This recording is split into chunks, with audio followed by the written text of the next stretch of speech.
ഇന്ന് 3-ാം ദിവസമാണ് കേട്ടോ. ഗോവയിലാണുള്ളത്. അപ്പൊ 3-ാം ദിവസത്തെ ഗോവൻ വിശേഷങ്ങളിലേക്ക് എല്ലാവർക്കും സ്വാഗതം. തലേന്നത്തെ രാത്രി അടിപൊളിയായിരുന്നു. ബാഗ ബീച്ചിലായിരുന്നു. ബാഗ ബീച്ചിലെ ഒരു അടിപൊളി DJ നൈറ്റ് ആയിരുന്നു അത്. കഴിഞ്ഞ വീഡിയോയിൽ അതിന്റെ ഫുൾ വിഷ്വൽസും ഞങ്ങളുടെ ആഘോഷവും ആരവവും ഒക്കെ നിങ്ങൾ കണ്ടു കാണും. കാണാത്തവരാണെങ്കിൽ പോയി കാണും കേട്ടോ. അങ്ങനെയാണെങ്കിൽ നിങ്ങൾക്ക് കുറച്ചുകൂടെ വൈബ് കിട്ടാൻ ചാൻസ് ഉണ്ട്. വൈബിങ്ങോ ആരവൊക്കെ കഴിഞ്ഞ് ഞങ്ങൾ റൂമിലേക്ക് എത്തിയപ്പോൾ നേരം പരപരാന്ന് വെളുത്തിട്ടുണ്ടായിരുന്നു. ഞങ്ങളുടെ കഷ്ടകാലത്തിനാണെങ്കിൽ പിറ്റേന്ന് രാവിലത്തെ ബ്രേക്ക്ഫാസ്റ്റ് പാക്കേജിൽ ഓൾറെഡി ഇൻക്ലൂഡഡും ആയിരുന്നു. പിന്നെ പറയണോ, ഉറക്കമൊക്കെ കണക്കായിരുന്നു കേട്ടോ. എങ്ങനെയൊക്കെയോ തട്ടിക്കുളഞ്ഞ് എഴുന്നേറ്റ് ഞങ്ങൾ ഓടിപ്പോയി ബ്രേക്ക്ഫാസ്റ്റ് കഴിച്ചു. തലേന്നത്തെ ബ്രേക്ക്ഫാസ്റ്റിന്റെ കാര്യം പറയണ്ട. അത് കടലിൽ പോയത് കൊണ്ട് തന്നെ ദൈവമേ വായിക്ക് രുചിയായിട്ട് വല്ലതും കഴിക്കാൻ കിട്ടണേ എന്നായിരുന്നു പ്രാർത്ഥന.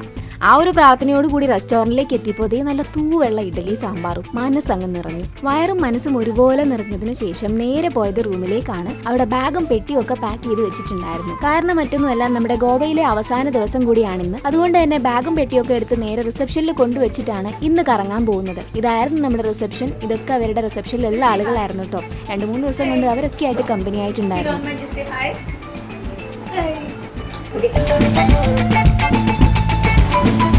ഇനി നേരെ സൗത്ത് ഗോവയിലേക്കാണ് നമ്മൾ വെച്ച് പിടിക്കാൻ പോകുന്നത്. നമ്മുടെ റിസോർട്ടിൽ നിന്ന് സൗത്ത് ഗോവയിലേക്ക് 78 കിലോമീറ്ററോളം ദൂരം ഉണ്ടായിരുന്നു.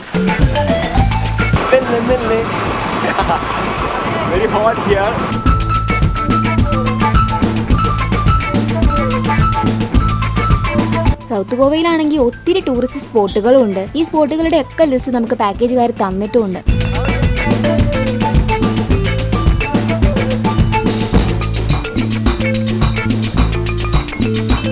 പക്ഷെ എവിടെ തുടങ്ങണം, എങ്ങനെ തുടങ്ങണം എന്നുള്ളൊരു ഐഡിയ അതിലും ഉണ്ടായിരുന്നില്ല, ഞങ്ങൾക്കും ഉണ്ടായിരുന്നില്ല. പക്ഷെ ഞങ്ങൾ അത്യാവശ്യം സ്ഥലങ്ങളും ഡിസ്റ്റൻസ് ഒക്കെ മുൻകൂട്ടി നോക്കി വെച്ചിട്ടുണ്ടായിരുന്നു കേട്ടോ. പക്ഷെ നോക്കി വെച്ച സ്ഥലങ്ങളൊക്കെ ഞങ്ങളുടെ റിസോർട്ടിൽ നിന്ന് നല്ല ദൂരത്തിലായിരുന്നു. പിന്നെ രണ്ടും കൽപ്പിച്ച് ആ പൊരി വെയിലത്ത് ഞങ്ങൾ സ്കൂട്ടി എടുത്ത് ഇറങ്ങി.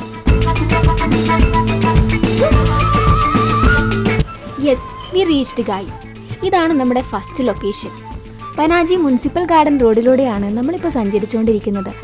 ഈ കാണുന്ന ചർച്ച് കാണാനാണ് നമ്മൾ ഇവിടേക്ക് ഓടിപ്പാഞ്ഞെത്തിയത് കേട്ടോ.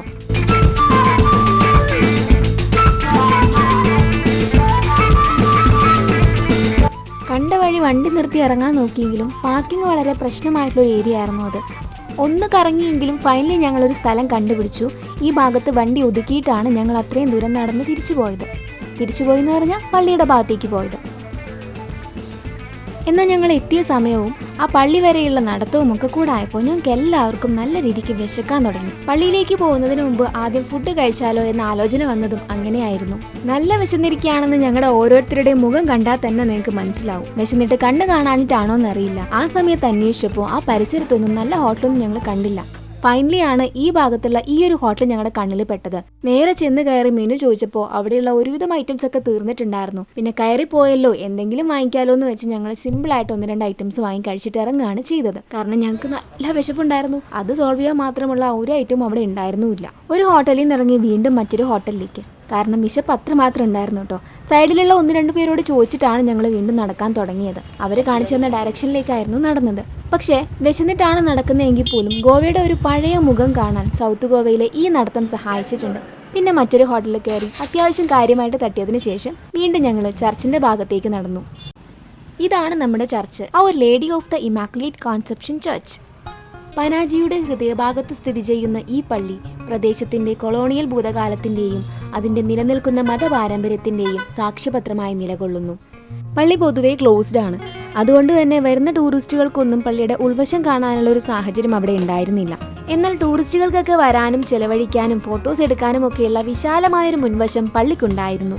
അതുപോലെ തന്നെ എടുത്തു പറയേണ്ട മറ്റൊരു കാര്യമാണ് പള്ളി നിർമ്മിച്ച കലാകാരന്റെ കരവിരുത്. വളരെ ഡീറ്റെയിലിംഗ് ആയിട്ടുള്ള സൃഷ്ടിയാണ് നമുക്കിവിടെ കാണാൻ സാധിക്കുന്നത്. പുറംഭാഗം മാത്രമല്ല, പള്ളിയുടെ ഉൾവശവും വളരെ മനോഹരമായിട്ടുള്ള ഇന്റീരിയർ ആണത്രേ. ഉയർന്ന ബലിപീഠം, നന്നായി ഡിസൈൻ ചെയ്ത തടിപീഠങ്ങള്, ഇതൊക്കെ ചേർന്നിട്ടുള്ള ബ്യൂട്ടിഫുൾ ആൻഡ് എലഗന്റ് ആയിട്ടുള്ള ഒരു ഇന്റീരിയർ. മിക്കവാറും പള്ളി ക്ലോസ്ഡ് ആണെങ്കിൽ പോലും ഇയർലി ഉള്ള ഇവിടുത്തെ സെലിബ്രേഷൻ വളരെ ഫേമസ് ആണ്. പരമ്പരാഗത സംഗീതം, ഘോഷയാത്രകൾ, കമ്മ്യൂണിറ്റി സമ്മേളനങ്ങൾ എന്നിവയ്ക്കൊപ്പം ആഘോഷിക്കാൻ ഒത്തുചേരുന്ന നിരവധി സന്ദർശകരും നാട്ടുകാരും ഇവരെയൊക്കെ ആകർഷിക്കുന്ന ഒരു വിരുന്ന് തന്നെ പള്ളി ആ ഒരു സെലിബ്രേഷനിൽ ഒരുക്കാറുണ്ട്. ചരിത്രപരമായ ഒരു നാഴികക്കല്ല് എന്ന നിലയിൽ ഈ ചർച്ച് ഒരു ആരാധനാലയമായി മാത്രമല്ല, പ്രദേശത്തിന്റെ പൈതൃകവും മതപരമായ ഭംഗിയും പ്രതിഫലിപ്പിക്കുന്ന ഒരു സാംസ്കാരിക കേന്ദ്രമായും കണക്കാക്കപ്പെടുന്നുണ്ട്.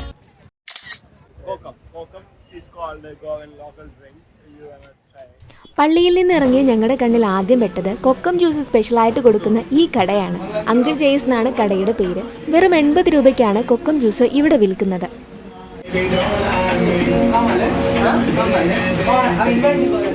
വെസ്റ്റേൺ ഘട്ടിൽ ഏറ്റവും കൂടുതൽ കണ്ടുവരുന്ന കൊക്കം എന്ന് പറഞ്ഞ ഒരു മരത്തിലെ ഫ്രൂട്ടാണിത്. നമ്മുടെ നാട്ടിൽ ഇതിനെ പുനാർ പുളി, മരപ്പുളി എന്നൊക്കെയാണ് പേരെങ്കിലും സയന്റിഫിക് നെയിം കാർസീനിയ ഇൻഡിക്ക എന്നാണ്. ഗോവയിൽ മാത്രമല്ല, മഹാരാഷ്ട്ര, കർണാടക പോലെയുള്ള സ്ഥലങ്ങളിലെ വെസ്റ്റേൺ ഘട്ടിലും ഈ ട്രീ അത്യാവശ്യം കാര്യമായിട്ട് തന്നെ കണ്ടുവരുന്നുണ്ട്. ഹെൽത്ത് ബെനിഫിറ്റ്സ് നോക്കുവാണെങ്കിൽ antioxidant activity, anti ulcer activity, antifungal, neuroprotective activity, antibacterial activity, അങ്ങനെ ഒത്തിരി ഏരിയാസിൽ ഹെൽത്ത് ബെനിഫിറ്റ്സ് ഉള്ള ഒരു ഫ്രൂട്ട് കൂടിയാണ് ഈ കൊക്കം. കൊക്കം ജ്യൂസ് കുടിച്ചു കഴിഞ്ഞപ്പോഴേക്കും സമയം ഏതാണ്ട് ഒരു 4:57 ആയിട്ടുണ്ടായിരുന്നു. ഇനിയിപ്പോൾ സൗത്ത് ഗോവയിലെ ബാക്കി സ്ഥലങ്ങൾ കറങ്ങണമെന്ന് ആലോചിച്ചപ്പോൾ ഒരുപാട് സ്ഥലങ്ങളുണ്ട് താനും, അതൊക്കെ പല ദൂരത്തിലാണ് താനും. പക്ഷെ ഓടിത്തീർത്ത ഒരു സാറ്റിസ്ഫാക്ഷൻ കിട്ടില്ല എന്ന് ഉറപ്പുള്ളത് കൊണ്ട് ഞങ്ങൾ ആ പ്ലാൻ ഡ്രോപ്പ് ചെയ്തു. ഇനിയിപ്പോൾ എന്ത് ചെയ്യുമെന്ന് ആലോചിച്ചപ്പോൾ ഞങ്ങളുടെ 4 പേരുടെയും മനസ്സിൽ ഒരുപോലെ വന്ന ഉത്തരം നോർത്ത് ഗോവയിലേക്ക് പോവാം എന്നുള്ളതായിരുന്നു. കാരണം ഗോവയിൽ വന്നിട്ട് നടക്കാതെ പോയ 2 ആഗ്രഹങ്ങളിൽ ഒരെണ്ണം നോർത്ത് ഗോവയുമായിട്ട് കണക്റ്റഡ് ആണ്, മറ്റേത് നോർത്ത് ഗോവയിലായാലും സാധിപ്പിച്ചെടുക്കാവുന്നതേ ഉള്ളൂ. അതിലൊന്നാമത്തേത് കഴിഞ്ഞ ദിവസം വൈകുന്നേരം ഞങ്ങൾക്ക് മിസ്സായ സൺസെറ്റ് ആയിരുന്നു. ഒരു ഗോവൻ സൺസെറ്റ് മസ്റ്റായിട്ട് കാണണമെന്ന് എല്ലാവർക്കും ആഗ്രഹം ഉണ്ടായിരുന്നു. രണ്ടാമത്തെ ആഗ്രഹം അഗോഡ ഫോർട്ടുമായി റിലേറ്റഡ് ആയതാണ്. കഴിഞ്ഞ ദിവസം വൈകുന്നേരം ഞങ്ങൾ അഗോഡ ഫോർട്ടിലേക്ക് പോയിട്ടുണ്ടായിരുന്നു. അഗോഡ ഫോർട്ടിന്റെ വിഷ്വലും ആംബിയൻസും ഒക്കെ ഞങ്ങൾക്ക് എല്ലാവർക്കും ഒരുപോലെ ഇഷ്ടമാവുകയും ചെയ്തു. പകൽ വെളിച്ചത്തിൽ അഗോഡ ഒന്ന് കാണണം എന്ന് ഞങ്ങൾ അപ്പോഴേ തീരുമാനിച്ചതാണ്. ഈ 2 ആഗ്രഹങ്ങളും നടത്തിയെടുക്കാൻ വേണ്ടിയിട്ടാണ് സൗത്ത് ഗോവയിൽ നിന്ന് ഞങ്ങൾ നേരെ നോർത്ത് ഗോവയിലേക്ക് വണ്ടി തിരിച്ചത്.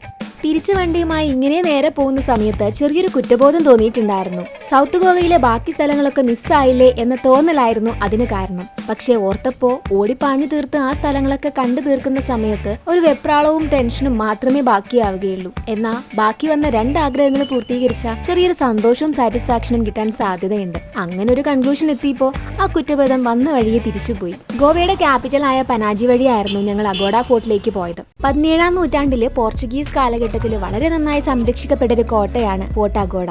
ഗോവയിലെ സിക്വറിം ബീച്ചിനോട് അടുത്താണ് ഇത് സ്ഥിതി ചെയ്യുന്നത്. ബീച്ചൊക്കെ നമ്മൾ കഴിഞ്ഞ വീഡിയോയിൽ കണ്ടതാണ്. അറബിക്കടലിന് അഭിമുഖമായിട്ട് നിൽക്കുന്ന ഈ ഒരു ഫോർട്ടിന്റെ കൂടെ ഒരു ലൈറ്റ് ഹൗസും കൂടെ നമുക്ക് കാണാൻ സാധിക്കും. ഗോവയിൽ തന്നെ ASI പ്രൊട്ടക്റ്റഡ് ആയിട്ടുള്ള നാഷണൽ ഇമ്പോർട്ടൻസ് ഉള്ള ഒരു മോണ്യുമെന്റ് ആണ് അഗോഡ ഫോർട്ട്. 1612 ഈ ഒരു ഫോർട്ട് ഉണ്ടാക്കുന്ന സമയത്ത് ഡച്ചിന്റെയും മറാത്തയുടെയും ആക്രമണങ്ങളിൽ നിന്ന് രക്ഷ നേടുക എന്നുള്ളതായിരുന്നു പോർച്ചുഗീസിന്റെ ലക്ഷ്യം. പിന്നീട് കപ്പലിൽ വെള്ളം സംഭരിക്കാനും മറ്റും ഈ ഫോർട്ട് ഉപയോഗിച്ചിട്ടുണ്ടായിരുന്നു. പോർച്ചുഗീസിൽ അഗോഡയുടെ അർത്ഥം തന്നെ വാട്ടറിംഗ് പ്ലേസ് എന്നാണ്.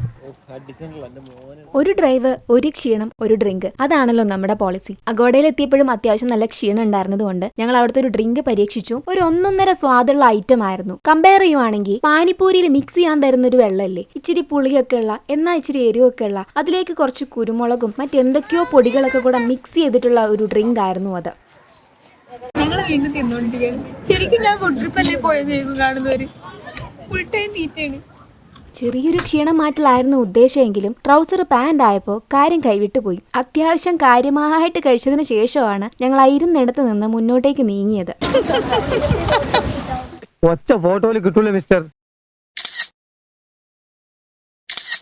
ഞങ്ങളുടെ വിശപ്പ് മാറ്റലിനിടയിൽ കടൽത്തീരം സൂര്യാസ്തമയത്തിന് വേണ്ടി ഒരുങ്ങിക്കൊണ്ടിരിക്കുകയായിരുന്നു. സൂര്യാസ്തമയം കാണാൻ വേണ്ടി ഞങ്ങൾ താഴേക്ക് ഇറങ്ങി. താഴേക്ക് എന്ന് പറഞ്ഞു കഴിഞ്ഞാൽ അഗോഡ ഫോർട്ടിന് തൊട്ട് കിടക്കുന്ന സിക്കറിം ബീച്ചിലേക്ക്.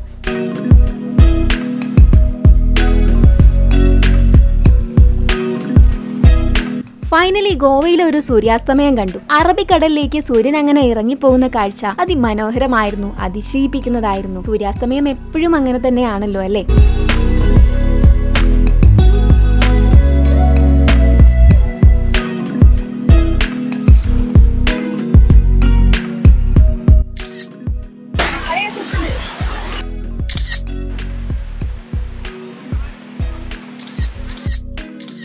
ഞങ്ങൾ അത്യാവശ്യം ഫോട്ടോസൊക്കെ എടുത്ത് ബീച്ചിൽ അങ്ങനെ ഇരുന്ന് എൻജോയ് ചെയ്യുമ്പോഴാണ് ആ മഴ കിട്ടിയത്. ബീച്ചിലുള്ള സകല ആളുകളെയും പോലെ ഞങ്ങളും ഓടാൻ തുടങ്ങി. ഏതിന്റെങ്കിലും ഒന്നിന്റെ കീഴിൽ മഴ കൊള്ളാതെ നിൽക്കണം എന്നുള്ള ഉദ്ദേശം മാത്രമേ അപ്പോഴുണ്ടായിരുന്നുള്ളൂ. ഞങ്ങളുടെ സൈൻ ഓഫ് പോലും ആ മഴയത്തായിരുന്നു കേട്ടോ.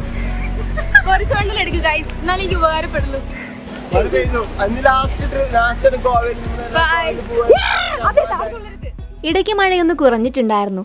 ആ ഗ്യാപ്പിൽ ഞങ്ങൾ സ്കൂട്ടിയുടെ അടുത്തേക്ക് എത്തിയെങ്കിലും ഞങ്ങളുടെ അടുത്ത് ഓവർകോട്ട് മറ്റൊന്നും ഇല്ലാത്തത് കൊണ്ട് അടുത്തുള്ളൊരു കോഫി ഷോപ്പിൽ കയറിയിരുന്നു. നല്ല കാര്യമായിട്ട് ഇടിയോടും മിന്നലോടും കൂടിയ അടിപൊളി ഒരു മഴയായിരുന്നു ആ സമയത്ത് പെയ്തിട്ടുണ്ടായിരുന്നത്. കുറച്ചധികം നേരം ഞങ്ങൾ വെയിറ്റ് ചെയ്തു. എങ്കിലും ഞങ്ങളുടെ ടെൻഷൻ മൊത്തം ഞങ്ങളുടെ ട്രെയിനിനെ ആലോചിച്ചിട്ടായിരുന്നു. എങ്ങനെ പോയാലും ഒരു 8:30 ഞങ്ങൾ റിസോർട്ടിൽ എത്തിയില്ലെങ്കിൽ ട്രെയിൻ മിസ്സാവും, പരിപാടി മൊത്തം പാളും. അതുകൊണ്ട് തന്നെ അത്യാവശ്യം ഒന്ന് മഴ കുറഞ്ഞപ്പോൾ ഞങ്ങൾ വണ്ടി എടുത്തു റിസോർട്ടിലേക്ക് എത്തി. ഏകദേശം രാത്രി ഒരു 8:30 ആകുമ്പോഴേക്ക് തന്നെ എത്തിയിട്ടുണ്ടായിരുന്നു കേട്ടോ. ഞങ്ങൾ എത്തുന്നതിന് മുന്നേ തന്നെ ഞങ്ങളെ പിക്ക് ചെയ്യാനുള്ള കാറ് റിസോർട്ടിൽ എത്തിയിട്ടുണ്ടായിരുന്നു. ചെന്ന വഴി സ്കൂട്ടിയുടെ ചാവി തിരിച്ചേൽപ്പിച്ച് ബാഗും പെട്ടിയൊക്കെ ഞങ്ങൾ കാറിലേക്ക് കയറ്റി. സ്കൂട്ടിയുടെ ചാവി തിരിച്ചേൽപ്പിക്കുന്നതിന് മുൻപ് സ്കൂട്ടിക്ക് യാതൊരു വിധത്തിലുള്ള പ്രശ്നങ്ങളും ഇപ്പൊ സംഭവിച്ചിട്ടില്ല എന്നതിന് തെളിവായിട്ട് ഞങ്ങൾ കുറച്ച് ഫോട്ടോസും വീഡിയോസും ഒക്കെ സ്കൂട്ടിയുടെ എടുത്തു വെച്ചിട്ടുണ്ടായിരുന്നു. ഗോവയിൽ പോകുന്നവര് സ്കൂട്ടി റെന്റിന് എടുക്കുന്നവര് അത് പ്രത്യേകം ശ്രദ്ധിക്കുക. പിന്നെ അവര് സ്കൂട്ടിക്ക് ഒരു പ്രശ്നം ഉണ്ടായിരുന്നു എന്ന് പറഞ്ഞു കഴിഞ്ഞാൽ ചിലപ്പോൾ നിങ്ങൾക്ക് ഒന്നും ചെയ്യാൻ പറ്റിയെന്ന് വരില്ല. പ്രശ്നം സോൾവ് ചെയ്യാൻ അവർ പറയുന്ന പൈസ കൊടുക്കേണ്ട ഒരു സാഹചര്യം ഉണ്ടാവാനും സാധ്യതയുണ്ട്. So be careful. 9:15 ഞങ്ങൾ റെയിൽവേ സ്റ്റേഷനിൽ എത്തിയിട്ടുണ്ടായിരുന്നത്. 9:42 വണ്ടി. അതുകൊണ്ട് തന്നെ ഞങ്ങൾക്ക് ഡ്രസ്സ് മാറാനും ഫുഡ് വാങ്ങി വെക്കാനും ഒക്കെ ഉള്ള സമയം ആ ഗ്യാപ്പിൽ കിട്ടിയിട്ടുണ്ടായിരുന്നു. പക്ഷെ 9:42 വരേണ്ട നേത്രാവതി എക്സ്പ്രസ് വന്നത് 10:15 കേട്ടോ. അതുവരെ വെയിറ്റ് ചെയ്യേണ്ടി വന്നെങ്കിലും കുഴപ്പമുണ്ടായിരുന്നില്ല. അതുവരെയുള്ള ഓട്ടത്തിന് ഒരു 10-15 മിനിറ്റ് റെസ്റ്റ് എടുക്കാൻ ആ ഗ്യാപ്പ് ഉപകരിച്ചിട്ടുണ്ടായിരുന്നു.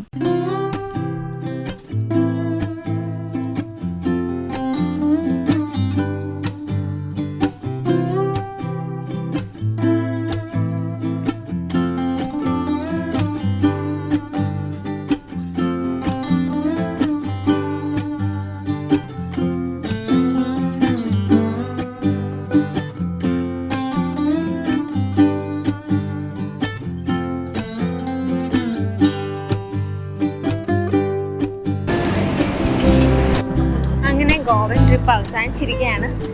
ഞങ്ങളിതാ റെയിൽവേ സ്റ്റേഷനിലെത്തി. വീട്ടിൽ പോയിട്ട് കിടന്നിറങ്ങും.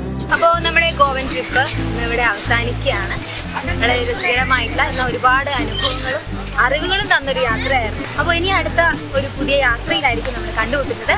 അതുവരേക്കും this is your camp girl signing off.